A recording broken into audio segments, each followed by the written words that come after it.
Hi, my name is Michael Inglis, and today I'll be talking about endangered bees and ways to help. We've been hearing a lot lately about colony collapse and precipitous declines in honeybee numbers. But researchers at the University of Minnesota Bee Lab tell us that we are worrying about the wrong kind of bees.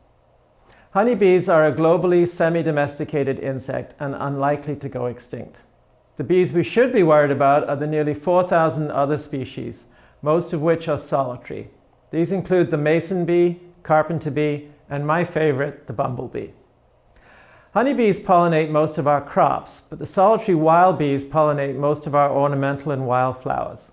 Bumblebees are better at pollinating tomatoes and peppers. The squash bee seeks out pumpkin, squash, and other gourds. However, solitary bees are dying off in alarming numbers all over the world, and this endangers ecosystems. 50% of Midwestern native bee species have disappeared from their historic ranges. A new study that examined bumblebee records reveals that almost half of Vermont's solitary bee species, which are vital pollinators, have either vanished or are in serious decline.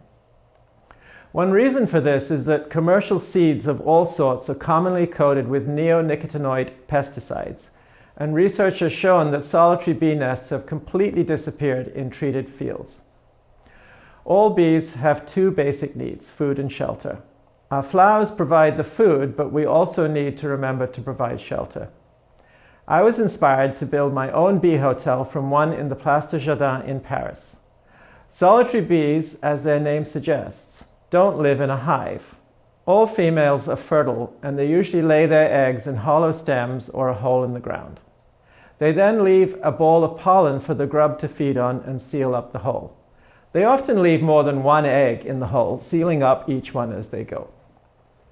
It's important to maintain nest sites for these pollinators, and the biggest problem with many of our gardens is our incessant desire for neatness, lawns without bare spots and no brush piles where a native bee may make her nest. An easy solution is to make a bee hotel, which is what I did. I used white oak for the frame and roof, which is 4 feet by 2 feet, and decided to make a number of compartments. The large logs at the bottom are ash, silver birch, and dawn redwood drilled with 3/4 inch holes. In the middle compartments are Joe Pye weed stems, which are hollow, river birch twigs, and pampas grass stems. On the top left is bamboo of various sizes.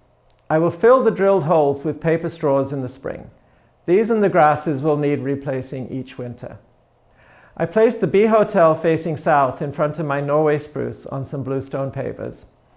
I'll be watching as the bees come and nest in the spring and summer, and I hope they use my hotel. Let's make room for these pollinators in our gardens.